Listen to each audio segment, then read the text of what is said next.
Le monde fait du bruit, des missiles, des déclarations politiques, des menaces, des alliances. Les tensions récentes entre les États-Unis, Israël et l'Iran ont ravivé une inquiétude mondiale. Frappes militaires coordonnées, ripostes, victimes civiles, état d'urgence, réunions diplomatiques en urgence. Mais derrière le bruit des explosions, il y a un silence plus profond, celui d'une question que peu de gens osent probablement poser. Et si le vrai combat ne se voyait pas, ce que l'on voit, la guerre visible, un ciel nocturne traversé par des traînées lumineuses, des sirènes qui percent dans le silence, des communiqués officiels lus d'une voix froide et maîtrisée. Ces derniers jours, les tensions entre les États-Unis, Israël et l'Iran ont franchi un seuil inquiétant. Des frappes coordonnées ont été menées pour neutraliser des capacités militaires stratégiques iraniennes. En réponse, des missiles ont été lancés vers plusieurs zones de la région. Des victimes civiles ont été signalées. L'état d'urgence a été déclaré en Israël. Les gouvernements parlent tant de sécurité, de défense, de légitimité. Mais pendant que les analystes débattent sur les plateaux télévisés, la réalité est beaucoup plus concrète. Imagine une famille à Tel Aviv, réveillée en pleine nuit par une alerte. Le père se lève brusquement. La mère attrape les enfants. Ils descendent rapidement vers un abri.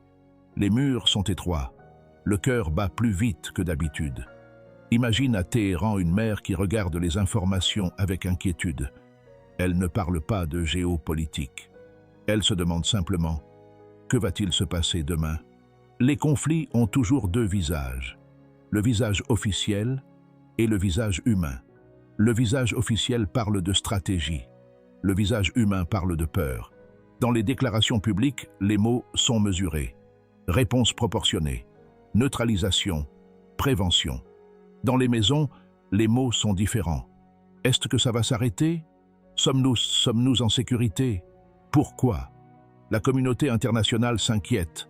La France appelle à une réunion d'urgence aux Nations Unies. La Russie dénonce ce qu'elle considère comme une agression illégale. Les équilibres diplomatiques sont fragiles. Chaque phrase prononcée par un dirigeant peut faire monter ou baisser la tension. Mais au-delà des alliances et des rapports de force, il y a une vérité que l'on oublie souvent. Les guerres modernes ne se déroulent pas seulement sur le terrain militaire. Elles se déroulent aussi dans les esprits. Les réseaux sociaux amplifient chaque image. Chaque explosion devient virale. Chaque déclaration alimente des réactions émotionnelles immédiates. L'indignation circule plus vite que les missiles. Et toi, qui regardes cela de loin, tu ressens peut-être quelque chose de subtil, une inquiétude diffuse, une impression que le monde devient instable, que les équilibres sont fragiles, que l'histoire peut basculer rapidement. Ce sentiment n'est pas irrationnel. L'histoire humaine est marquée par des cycles de tension et d'accalmie. Mais chaque génération vit son propre moment d'incertitude comme s'il était unique. Parce que pour ceux qui le traversent, il l'est. Ce que l'on voit aujourd'hui, ce sont des nations puissantes qui testent leurs limites. Ce sont des démonstrations de force destinées à envoyer un message. C'est une escalade où chaque action appelle une réaction. Mais ce que l'on ressent, c'est autre chose. On ressent la fragilité de la paix. La paix que l'on considère souvent comme acquise peut disparaître en quelques heures. Un ordre donné dans une salle fermée peut changer le quotidien de millions de personnes. Ce que l'on voit, c'est la dimension visible du conflit. Avions, missiles, déclarations, alliances. Ce que l'on voit moins, ce sont les cœurs qui se ferment, les peurs qui grandissent, les méfiances qui s'installent. Chaque guerre visible est alimentée par des décisions invisibles prises bien avant le premier tir.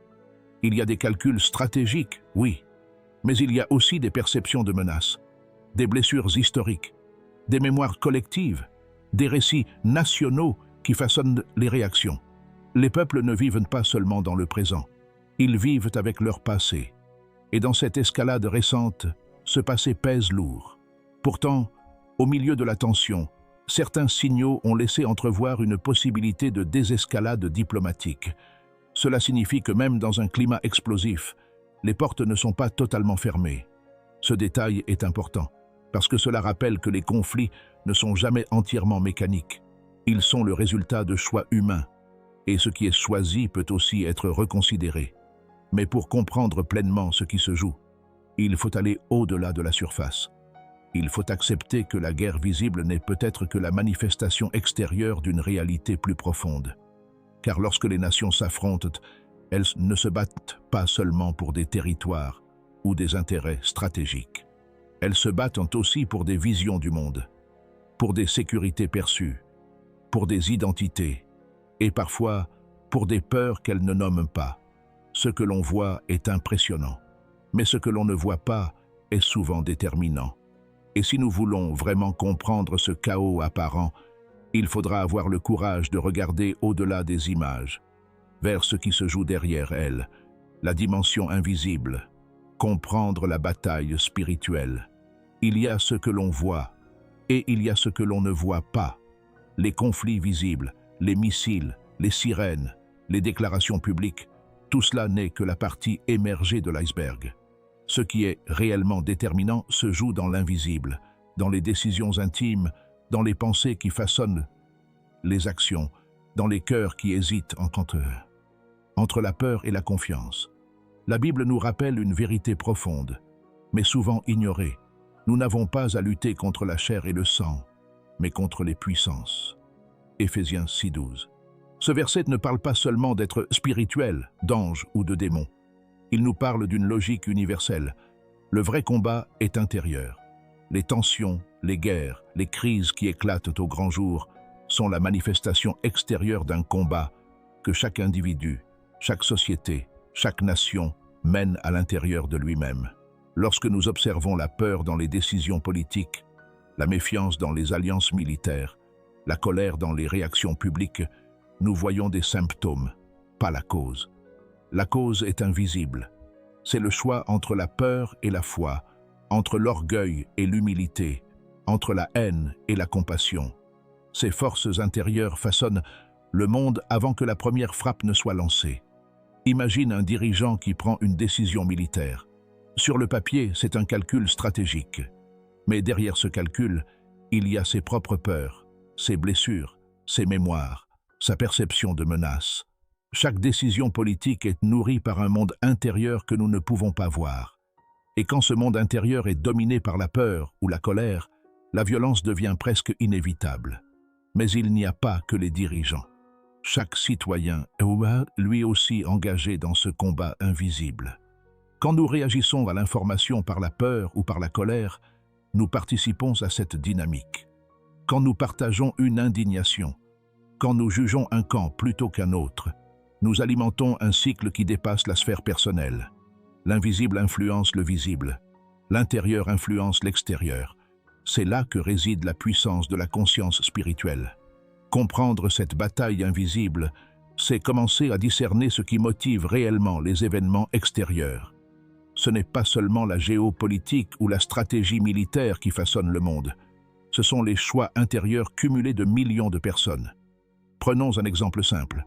Une nation peut choisir de répondre à une attaque par la riposte immédiate et destructrice, ou par la prudence et le dialogue. La différence ne se situe pas dans la technologie, mais dans le cœur qui guide la décision. Et ce cœur peut être influencé par la prière, la méditation, la réflexion spirituelle.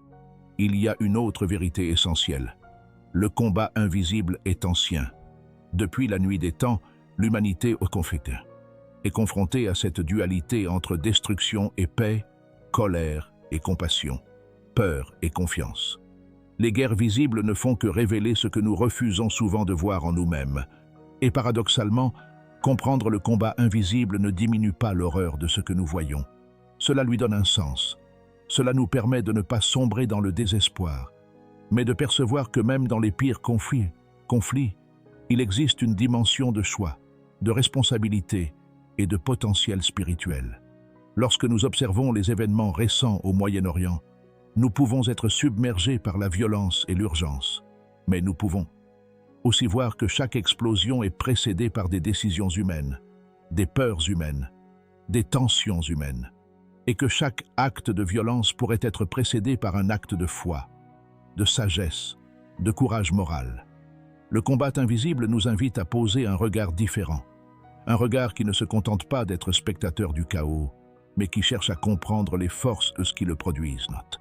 Un regard qui ne juge pas seulement les actions visibles, mais qui discerne la nature des cœurs qui les provoquent.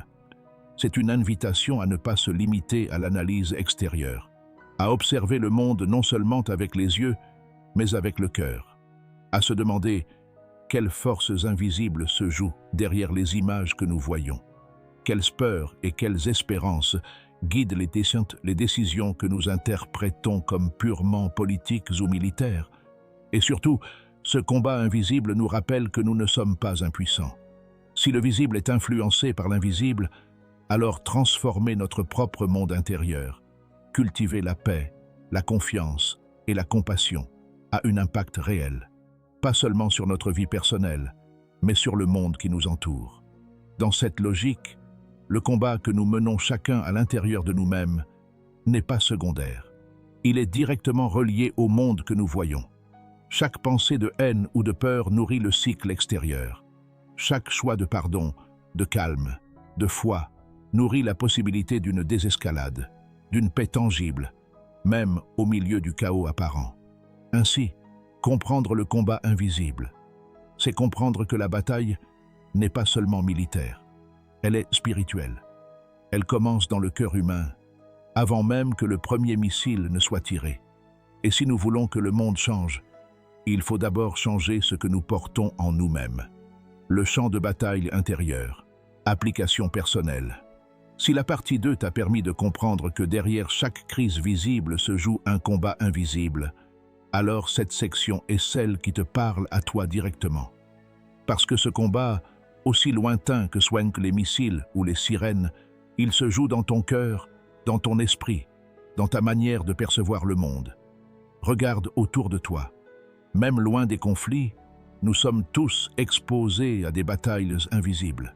Dans nos pensées, nos émotions, nos décisions quotidiennes. La peur qui s'installe lorsque les nouvelles sont alarmantes. La colère qui monte face à l'injustice. L'anxiété qui nous paralyse lorsqu'on pense au futur. Ces réactions ne sont pas faibles ou mauvaises. Elles sont humaines, mais elles sont exactement le type de champ de bataille dont parle Éphésiens 6:12. Le vrai combat ne se limite pas aux guerres extérieures. Il se déroule d'abord à l'intérieur. Imagine maintenant que chaque émotion que tu laisses dominer ton cœur est un missile invisible. La rancune, l'amertume, la peur, le jugement. Chacun de ces missiles peut frapper tes relations, ton bien-être, ton énergie. De la même manière, chaque acte de pardon, chaque choix de calme, chaque pensée de confiance et de compassion devient une défense invisible, une armure spirituelle qui transforme non seulement ton monde intérieur, mais aussi le monde autour de toi. Ce que tu fais dans ton esprit compte. Ce que tu laisses te pénétrer dans ton cœur influence ton environnement immédiat.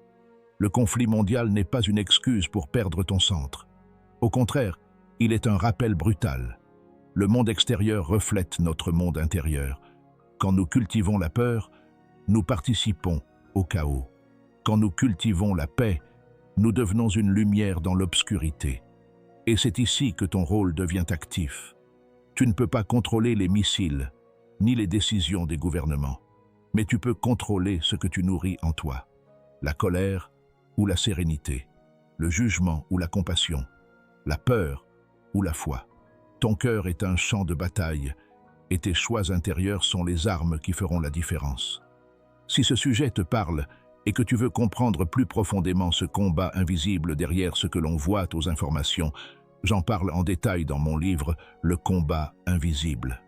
Je n'y propose pas des réponses toutes faites, mais des clés pour observer tes réactions, discerner les forces invisibles qui influencent ton quotidien et apprendre à te protéger intérieurement tout en influençant positivement ton environnement. Je te mets le lien dans la description si tu veux aller plus loin dans cette réflexion. Maintenant, pose-toi cette question.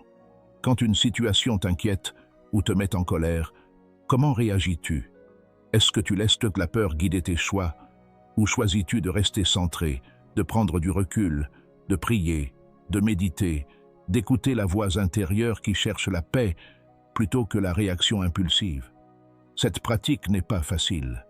Elle demande de l'attention, de la patience, de la discipline, mais chaque fois que tu choisis la sérénité plutôt que la panique, la compassion plutôt que la critique, tu construis une armure invisible. Une armure qui te protège de la peur, mais aussi qui transforme la façon dont tu interagis avec le monde. Il ne s'agit pas de fuir les réalités du monde, ni de fermer les yeux sur l'injustice. Il s'agit de comprendre que le véritable changement commence dans ton cœur. Lorsque tu cultives la paix intérieure, tu n'es pas seulement un spectateur du chaos. Tu deviens un acteur conscient qui peut influencer son entourage, par sa présence, sa parole, son comportement. Le combat invisible est permanent, quotidien. Mais il n'est pas perdu d'avance. Même lorsque tout semble sombre autour de toi, tu peux choisir d'allumer une lumière. Chaque pensée de pardon, chaque acte de bonté, chaque moment où tu refuses de céder à la peur, devient un pas vers une victoire intérieure. Et ce n'est pas abstrait. Cette bataille intérieure se manifeste concrètement dans ton comportement, dans la façon dont tu parles aux autres, dans la manière dont tu réagis aux nouvelles, dans ta capacité à garder ton calme et à réfléchir avant d'agir. Alors, si tu te sens dépassé par ce que tu vois dans le monde, souviens-toi, le vrai combat n'est pas là-bas. Il est ici, dans ton cœur. Et c'est toi qui décides quel camp tu choisis, la peur et la colère, ou la paix et la foi. Ce choix est quotidien. Il est réel, et il est plus puissant que n'importe quelle arme visible. Choisir son camp intérieur. Même au cœur de ces tensions internationales, des signaux de possible désescalade ont émergé. Cela signifie qu'une autre voie reste possible. La paix extérieure commence toujours par une décision intérieure. Nous ne contrôlons pas les missiles. Nous ne contrôlons pas les décisions politiques. Mais nous contrôlons notre cœur. Nous pouvons choisir de ne pas alimenter la haine. Nous pouvons choisir de prier plutôt que de condamner. Nous pouvons choisir d'être des artisans de paix dans notre environnement. Le combat invisible est réel, mais la victoire commence là où la lumière entre. Alors aujourd'hui, prends un moment, pas pour analyser la guerre, mais pour aligner ton cœur avec la paix.